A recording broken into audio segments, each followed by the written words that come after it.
दोस्तों नमस्कार। आज 16 मई है और इंडियन एक्सप्रेस में जो भी न्यूज़ आर्टिकल्स हमारे बीपीएससी के पॉइंट ऑफ व्यू से इंपॉर्टेंट होते हैं उनको हम लोग देखते हैं। तो उसी सीरीज में आज चलिए स्टार्ट करते हैं। और जो पहला न्यूज़ हम देखने जा रहे हैं वो ये आप खुशी से खिले हुए चेहरे देख रहे हैं।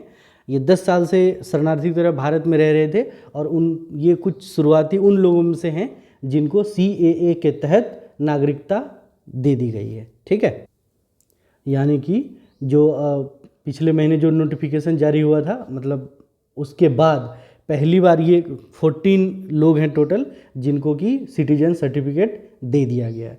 और जिसमें से पाकिस्तान, बांग्लादेश और अफ़गानिस्तान से जो भी गैर मुस्लिम प्रवासी हैं जो कि धर्म आधार पे उत्पीड़न को झेल रहे थे, उनको भारत में नागरिकता देने की प्रक्रिया शुरू हो गई है। तो ये शुरुआती उन लोगों में से हैं जिनको ये मिली है। ठीक है, तो थोड़ा सा CAA के बहुत बातें आप जानते ही होंगे, थोड़ा सा उसको हम लोग रिफ्रेश कर लेते हैं।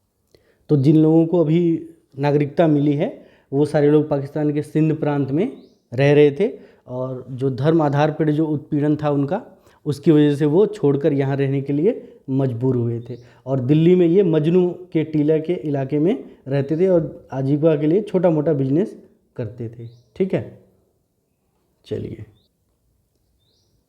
तो जो हमारे होम सेक्रेटरी हैं अजय कुमार भल्ला, उन्होंने बताया है इनके बारे में कि इन्होंने जो इनका एप्लीकेशन था उसको कंप्लीट वेरिफिकेशन के बाद शुरुआती 14 लोगों को 14 लोगों को ये नागरिकता का प्रमाण पत्र दिया गया है। ठीक है, तो अगर नागरिकता संशोधन बिल यानी कि CAA के बारे में बात करें तो पहली बार उसे 2016 में इसे पेश किया गया था लोकसभा में, लेकिन वो लोकसभा से तो पास हो गया था लेकिन राज्यसभा में पास नहीं हो पाया। तो फिर इसे संसदीय समिति के पास भेज दिया गया था। फिर चुनाव हो गए, फिर दोबारा जब सरकार चुन के आई, फिर दिसंबर 2019 में इसको फिर से लोकसभा में पास किया गया। तो पहले ये लोकसभा से पास हुआ, फिर ये राज्यसभा से भी पास हो गया और दोनों जगह से पास होने के बाद राष्ट्रपति से मंजूरी मिली थी इसे 10 जनवरी 2020 को। ठीक है, 2020 को जब ये राष्ट्रपति से मंजूरी मिल गई तब ये कानून बन गया था, लेकिन इसकी अधिसूचना जारी होने में काफ़ी टाइम लग गया और वो इसी साल 11 मार्च को जारी हुई थी 2024 को। और ये फंक्शन कैसे करता है उसको बेसिक अगर समझें तो अप्लाई किया जाता है, उसके बाद जो डिस्ट्रिक्ट लेवल कमेटी होती है वो उन एप्लीकेशंस को देखती हैं और उसके बाद वो आगे जो राज्य स्तरीय अधिकार प्राप्त समिति है उसके बाद उनके पास भेजती है और वहाँ पे सारी स्क्रूटनी की जाती है और जो सब कुछ वैलिड जहाँ पाया जाता है उनको फिर वहाँ पे नागरिकता देने की बात होती है। ठीक है, चलिए। एक न्यूज़ ये है कि जो न्यूज़ क्लिक के फाउंडर थे, ये फोटो में देख रहे होंगे उनके आप, प्रवीर पुरकायस्थ, इनकी गिरफ्तारी हुई थी और जो चार्जेस थे इन पे वो ये चार्जेस थे। तो इनका जो वेबसाइट है न्यूज़ क्लिक, इनके बारे में कहा जा रहा था कि प्रो चाइना स्टांस के लिए इनको किसी बिजनेसमैन से फंडिंग हुई थी और उसी के रिगार्डिंग इन पे जांच चल रही थी, लेकिन इनका जो अरेस्ट हुआ था वो उनको चुनौती। तो सुप्रीम कोर्ट में जो हियरिंग चल रही थी उसमें ये कहा गया है कि जब इनको गिरफ्तार किया गया था उस समय इनसे ये नहीं बताया गया था कि इनकी गिरफ्तारी का आधार क्या है। ठीक है, तो ये कहा गया था कि उनका जो अरेस्ट है वो एक तरह से इलीगल था, है ना। तो कोर्ट ने ये कहा है कि भले ही आपका जो UAPA है उसमें जो बेल मिलना है यानी जमानत मिलना काफ़ी कठिन है, लेकिन फिर भी सुप्रीम कोर्ट ने ये पाया कि जो इनको जो अरेस्ट किया गया था उसका जो प्रोसीजर है, यानी कि अगर आप किसी को अरेस्ट कर रहे हैं तो उसके क्या ग्राउंड्स हैं वो आपको बताना है। आपको अपने आरोपी को उसका वकील देने का मौका देने का जो शर्त है वो भी आपको पूरा करना होगा, यानी कि क्या चार्जेस के तहत आपको अरेस्ट किया जा रहा है उसको आपको लिखित में देना होगा। और कहा जा रहा है कि ये जो न्यूज़ क्लिक के फाउंडर के जो प्रवीर पुरकायस्थ वाले मामले में इन सब शर्तों का जो पालन नहीं किया गया और इसकी वजह से इनकी जो अरेस्ट है उनका उसको एक तरह से इलीगल बताते हुए इनको तत्काल जेल से रिहा करने का आदेश दिया गया। अब इसमें देखने वाली बात ये है कि इसी तरह जो ग्राउंड्स हैं वो आपको UAPA के साथ साथ आपको जो मनी लॉन्ड्रिंग वाला जो पीएमएलए है उस पे भी ये वैलिड होगा। यानी कि दोनों ही जो लॉ हैं जिसके तहत की ज़मानत मिलना काफ़ी मुश्किल है, उसमें ये कहा गया कि वहाँ भी आपको जो अरेस्ट का जो ड्यू प्रोसेस है वो आपको फॉलो करना ही करना होगा। ठीक है, चलिए आगे देखते हैं।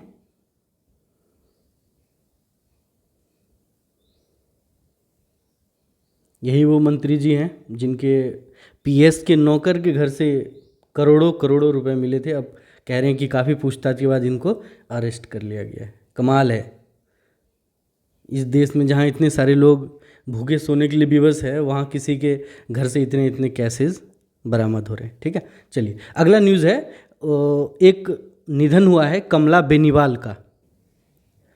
तो उनका 97 ईयर्स के एज में निधन हो गया है और वो फॉर्मर गवर्नर रही हैं 3 स्टेट की, और कुछ दिन तक उन्होंने राजस्थान में as a deputy chief minister भी अपनी सेवा दी थी।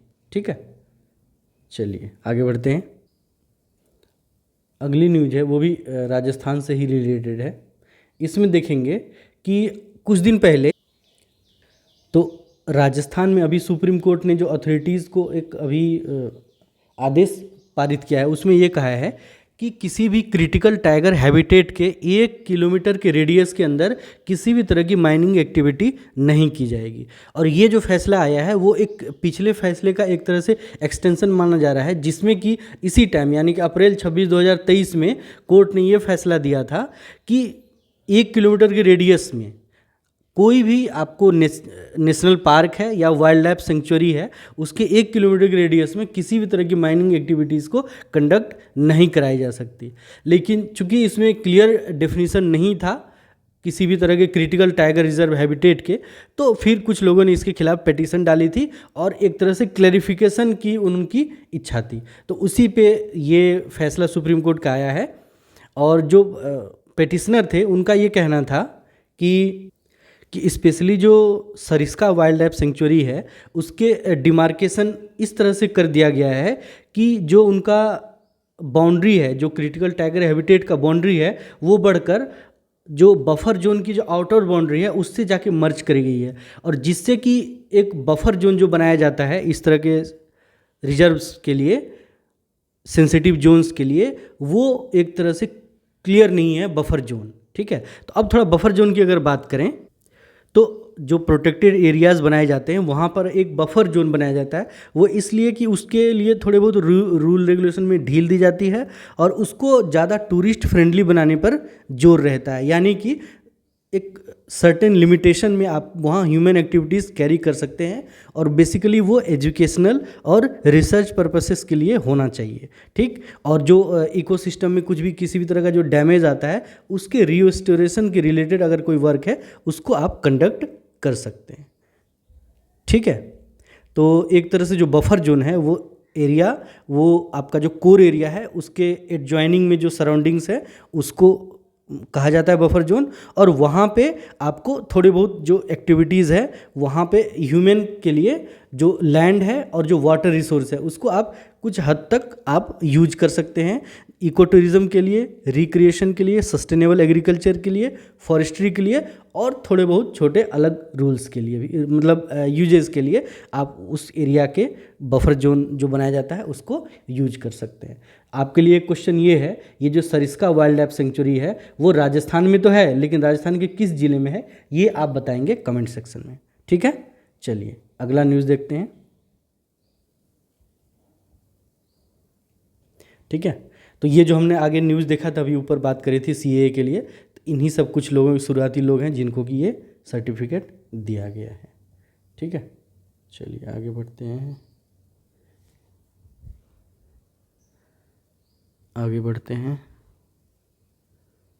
हाँ, इस आर्टिकल के माध्यम से अभी आपने देखा होगा कि जो स्टॉक मार्केट में जो लोग इन्वेस्टमेंट है लोगों का वो काफ़ी बढ़ गया है। आप एक डाटा से इसका अंदाज़ा लगा सकते हैं। 2018-19 के बीच में जो इंडिया में डीमेट अकाउंट्स थे वो केवल 3.59 करोड़ थे। ठीक है। लेकिन अक्टूबर 2021, ज़्यादा टाइम नहीं गुजरा है 18-19 से, लेकिन अक्टूबर 2021 में ये बढ़कर 7.38 करोड़ हो गया था। लेकिन अगर हाल फिलहाल की डाटा की बात करें, आपको आश्चर्य होगा जानकर कि 15 करोड़ डीमैट अकाउंट भारत में खुल चुके हैं। ये तो डीमैट अकाउंट की बात है जिसमें आप शेयर की ट्रेडिंग कर सकते हैं। लेकिन इसके अलावा अगर म्यूचुअल फंड एसआईपी की बात करें तो 2023-24 का डेटा है कि लगभग 2 लाख करोड़ का इन्वेस्टमेंट इसमें हो चुका है एसआईपी के थ्रू। और अगर 2018-19 की बात करें तो ये केवल और केवल 92,693 करोड़ था। तो लोगों का एक तरह से अट्रैक्शन इसकी तरफ बढ़ा है, और अट्रैक्शन बढ़ने के साथ जो इतना ज़्यादा इन्वेस्टमेंट बढ़ा है, तो अब ये कहा जा रहा है कि जो रिटेल ट्रेडिंग फ्यूचर में जो हो रही है वो काफ़ी बढ़ गई है। और बढ़ने के बाद सरकार ने ये कहा है कि अब जो इन्वेस्टर्स हैं उनके प्रोटेक्शन के लिए हमें कुछ कदम उठाने पड़ेंगे। ठीक है, आगे देखते हैं। हाँ, एक ये न्यूज़ है, इसको देखना है। नीति आयोग की एक रिपोर्ट आई है जिसमें ये कहा गया कि जो अर्ली डिटेक्शन है कैंसर का, उसमें ठीक तरह से उसका जो इम्प्लीमेंटेशन है वो ग्राउंड लेवल पे उस तरह से नहीं हो रहा है जिस तरह से कि होना चाहिए। और इसमें ये कहा जा रहा है कि अगर अर्ली स्टेज पे कैंसर को आप डायग्नोस कर लेते हैं तो उसको ठीक करके नॉर्मल करने के लिए पॉसिबिलिटी काफ़ी बढ़ जाती है। ठीक है, और भारत सरकार में ऐसे प्रोग्राम्स भी हैं, national programme for the prevention and control of cancer, diabetes, cardiovascular disease, stroke, और इन सब चीज़ों के रिगार्डिंग आपको है। तो जो कैंसर डिटेक्शन के रिलेटेड प्रोग्राम्स हैं उसमें खास करके सर्वाइकल, ओरल और ब्रेस्ट कैंसर पे ज़्यादा जोर दिया जा रहा है। और ये कहा जा रहा है कि इस तरह के जो कैंसर वाले केसेस देश में आ रहे हैं तो एक बड़ा हिस्सा इन तीनों कैंसर से रिलेटेड केसेस का है। ठीक है, और ये कहा गया है कि नेशनल फैमिली हेल्थ सर्वे में अभी जो डेटा मिले हैं उसके हिसाब से ये कहा गया है कि जो वल्नरेबल एज ग्रुप है इनका, यानी कि जो 30+ एजेस हैं, उनके लिए टेस्ट जो है अर्ली कैंसर डिटेक्शन का टेस्ट उस तरह से नहीं हो रहा है ना। और इसमें बताया गया है कि 1,50,000 हेल्थ एंड जो वेलनेस सेंटर हैं उनको नोडल पॉइंट बना दिया गया है कैंसर डिटेक्शन के लिए। और वो कौन सी स्कीम है? PM जय, जो प्रधानमंत्री जन आरोग्य योजना है, उसके तहत इन 1.5 lakh health and wellness centre को नोडल पॉइंट बना दिया गया है कैंसर डिटेक्शन के लिए। ठीक है, तो ये कहा जा रहा है कि ये स्टेप ऐसा है कि अगर इसको सही से इम्प्लीमेंट किया जाएगा ग्राउंड लेवल पर तो ये अपने आप में काफ़ी एक तरह से कहिए कि चमत्कारी साबित होगा, जो कैंसर रिलेटेड जो प्रॉब्लम देश में बढ़ती जा रही है उसको टैकल डाउन करने के लिए। ठीक है, और उसी से रिलेटेड अभी ये नीति आयोग की रिपोर्ट आई है जिसमें ये कहा गया है कि ग्राउंड लेवल पर जो इनका इम्प्लीमेंटेशन है वो काफ़ी ज़्यादा पुअर है ना। यानी कि 10% से भी कम जो इस तरह के जो सेंटर्स बनाए हैं, नोडल एजेंसी जो बनाई गई है, वो उनमें 10% से भी कम सेंटर हैं जिन्होंने 1 राउंड अभी कंप्लीट किया है स्क्रीनिंग का। जो नॉन कम्युनिकेबल डिजीज़ हैं, खास करके कैंसर, उसके अर्ली डिटेक्शन के लिए केवल इन इतने सारे वेलनेस सेंटर्स में 10% से भी कम है जिन्होंने कि 1 राउंड अभी तक काम इसमें पूरा किया है। ठीक है, और एक चिंता की बात भी इस रिपोर्ट के थ्रू रखी गई है कि ये अच्छी बात है कि आप आशा वर्कर को इसमें इन्वॉल्व कर रहे हैं कि ज़्यादा से ज़्यादा इसका रीच बढ़े और इसका जो पेनिट्रेशन है वो बढ़े। लेकिन ग्राउंड लेवल पर ऐसा है कि आपको आशा वर्कर को मॉनिटरी सपोर्ट भी देना होगा उस हिसाब से कि वो अपने आप उसमें ज़्यादा अपना इन्वॉल्वमेंट कर सकें, और एक तरह से उनके सैलरी भी इस तरह की होनी चाहिए जो थोड़े बहुत उनके वर्क कल्चर के हिसाब से जस्टिफाई हो। ठीक है, चलिए आगे देखते हैं।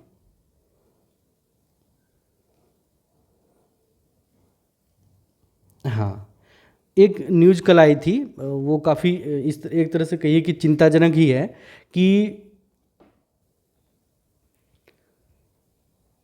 स्लोवाकिया के जो PM हैं रॉबर्ट फिको, उस पर किसी हमलावर ने हमला कर दिया है और कहा जा रहा है कि वो अभी काफ़ी क्रिटिकल लाइफ फेज से गुजर रहे हैं। और लोगों में ये कही जा रही है कि जो आरोपी पकड़ा गया है उसके थ्रू ये पता चला है कि ये थोड़ा प्रो रशियन स्टैंस रख रहे थे और इसकी वजह से लोगों में इनके प्रति नाराज़गी थी। ठीक है, एक ये छोटा सा न्यूज़ था। और एक ये न्यूज़ है कि सिंगापुर के नए पीएम अब चुन लिए गए हैं और उन्होंने अपना जो पदभार है एक तरह से संभाल लिया है और उनका नाम है लॉरेंस वोंग। ठीक है, चलिए आगे देखते हैं।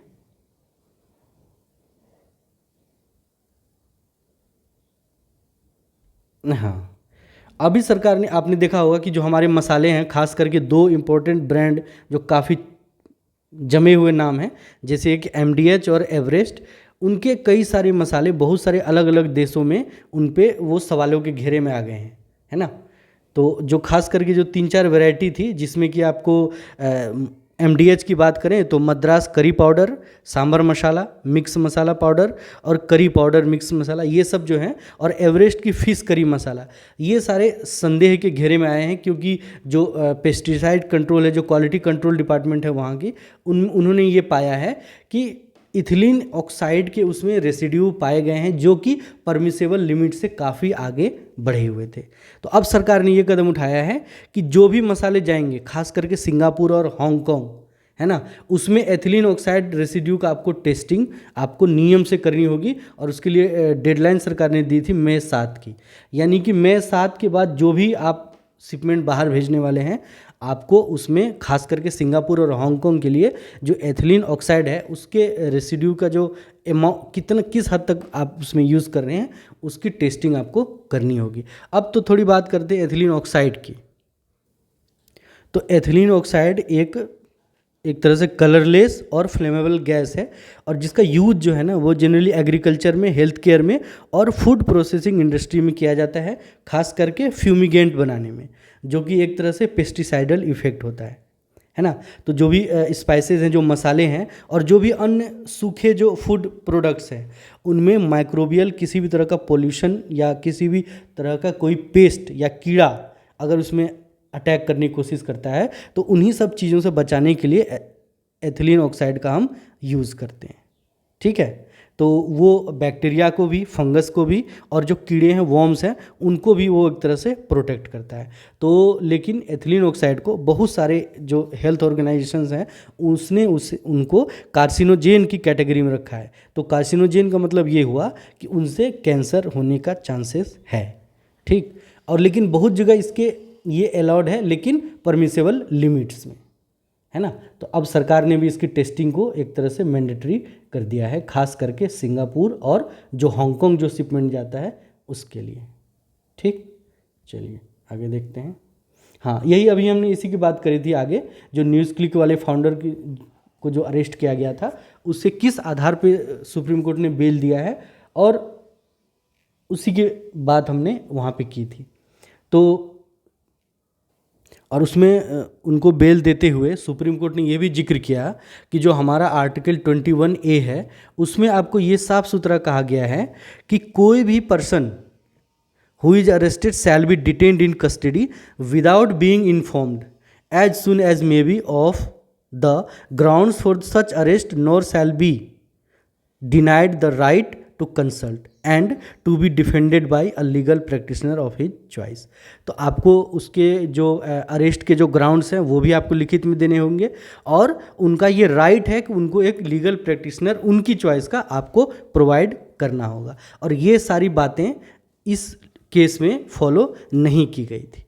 ठीक है, और उसमें एक Pankaj Bansal versus union of India का केस का एक तरह से जिक्र आया, जिसमें ये कहा गया है कि आपको इसकी कॉपी, जो आपका अरेस्ट का जो ग्राउंड है उसकी कॉपी अरेस्ट पर्सन को आपको देनी होगी। ठीक है, लेकिन जो पंकज बंसल वाला केस था वो पीएमएलए के तहत आता था और इनको जो अरेस्ट किया गया था वो यूएपीए के तहत किया गया। तो अब सुप्रीम कोर्ट के इस तरह के डिसीजन के बाद ये हो गया कि दोनों पीएमएलए और यूएपीए दोनों में जो जमानत देने की जो शर्तें हैं जो काफ़ी कठोर हैं, उनमें भी अब इस तरह के एक्सेप्शन को आपको फॉलो करना होगा कि आपको अरेस्टेड पर्सन को लिखित में आपको देना होगा कि किस ग्राउंड पे आपने उनको अरेस्ट किया है। यही इसमें बात थी। और एक वर्ड अभी चर्चा में चला हुआ है, नकबा। नकबा का मतलब ये है कि जो भी फ़लस्तीनी लोग हैं वो 15 मई को इसको मनाते हैं और इसी दिन इजराइल ने अपना डिक्लेरेशन किया था इंडिपेंडेंस का। और इसीलिए उसको फ़लस्तीनी लोग नकबा डे की तरफ से मानते हैं। ठीक है, तो इसी दिन से जो फ़लस्तीनी लोग हैं उनका स्ट्रगल स्टार्ट हुआ था और वो आज तक चल रहा है। और अभी आपको ध्यान होगा कि इज़राइल और जो हमास के बीच में जो कन्फ्लिक्ट है उसमें पीस रहे हैं यही फ़लस्तीन लोग, जो एक तरह से देखा जाए तो अपने ही घर में रहने के राइट्स के लिए सड़कों पे हैं। ठीक है, चलिए आगे बढ़ते हैं। और आज न्यूज़ एनालिसिस में इतना ही है। तो आपको जाते जाते इस आइलैंड के साथ छोड़े जा रहे हैं जो कि है न्यू कैलेडोनिया। ये अभी चर्चा में काफ़ी बना हुआ है। ठीक है, तो थोड़ी बातें इसकी कर लेते हैं। तो न्यू कैलेडोनिया की बात करें तो ये ऑस्ट्रेलिया का जो ईस्ट कोस्ट है उससे ये काफ़ी दूर सिचुएटेड है, ईस्ट कोस्ट ऑफ ऑस्ट्रेलिया। और यहाँ पे अभी क्या हुआ है कि जो लंबे समय से यहाँ पे की जो आबादी है न्यू कैलेडोनिया की, उसमें से कुछ लोग हैं जो कि फ्रांस के साथ रहना चाहते हैं और कुछ लोग हैं जो वो अपनी आज़ादी चाहते हैं। तो उनके बीच में संघर्ष अभी इतना बढ़ा है हाल फिलहाल में कि अभी ये जो आइलैंड है उस पर 12 दिन के लिए इमरजेंसी लगा दी गई है। ठीक है, तो अब थोड़ी सी बातें करते हैं। और ये सिचुएटेड है आपको प्रशांत महासागर में। ठीक है, पैसिफिक ओशन में। और इसके बारे में 2000 आपको याद होगा 2020 में यहाँ पे एक रेफरेंडम करवाया गया था। ठीक है, और इसमें से 53.25% लोगों ने कहा था कि हम फ्रांस के साथ रहेंगे और बाकी जो लोग थे उन्होंने कहा कि नहीं, हम आज़ाद रहेंगे, हम न फ्रांस के साथ रहेंगे न किसी और के साथ रहेंगे, हम आज़ाद रहेंगे। ठीक है, तो उस टाइम जो जनमत सर्वेक्षण करवाया गया था वो एक नोमिया एकॉर्ड था, नोमिया एकॉर्ड। उस एकॉर्ड के अंदर ये प्रोविज़न था कि आप जनमत सर्वेक्षण करवाइए। ठीक है, और आपको अगर ध्यान होगा तो फ्रांस के अंदर एक आइलैंड पहले हुआ करता था, जिबूती। ठीक है, तो वो भी फ्रांस का उपनिवेश था। और वनुआतू जिन्होंने अपने यहाँ 77 में करवाया गया था जिबूती में, और 1980 में करवाया गया था वनुआतू में, जहाँ की जनमत सर्वेक्षण के बाद लोगों ने फ्रांस से अलग होने का समर्थन किया था। लेकिन आप न्यू कैलेडोनिया की बात करें तो यहाँ पे जो सर्वेक्षण हुए हैं वहाँ पे लोगों ने फ्रांस के साथ रहने की बात की। ठीक, और ये जो लोकेशन है, ये लोकेशन फ्रांस के लिए काफ़ी इम्पोर्टेंट है। वो इसलिए इम्पोर्टेंट है क्योंकि आप देखेंगे कि पैसिफिक ओशन में चीन अपनी मौजूदगी को बहुत तेज़ी से बढ़ा रहा है और इसकी वजह से इसका स्ट्रेटेजिक लोकेशन वो फ्रांस के लिए काफ़ी इम्पोर्टेंस हो जाता है। और एक बात, और दूसरी बात कि यहाँ पे निकेल के जो भंडार मिले हैं वो काफ़ी मिले हैं। यानी कि आप समझें कि इतना बड़ा भंडार है कि पूरी दुनिया का अकेले 10% अकेले न्यू कैलेडोनिया में मिला है निकेल का भंडार। ठीक है, और अगर न्यू कैलेडोनिया के नाम की बात करें तो इसका जो डिस्कवरी इसकी हुई थी,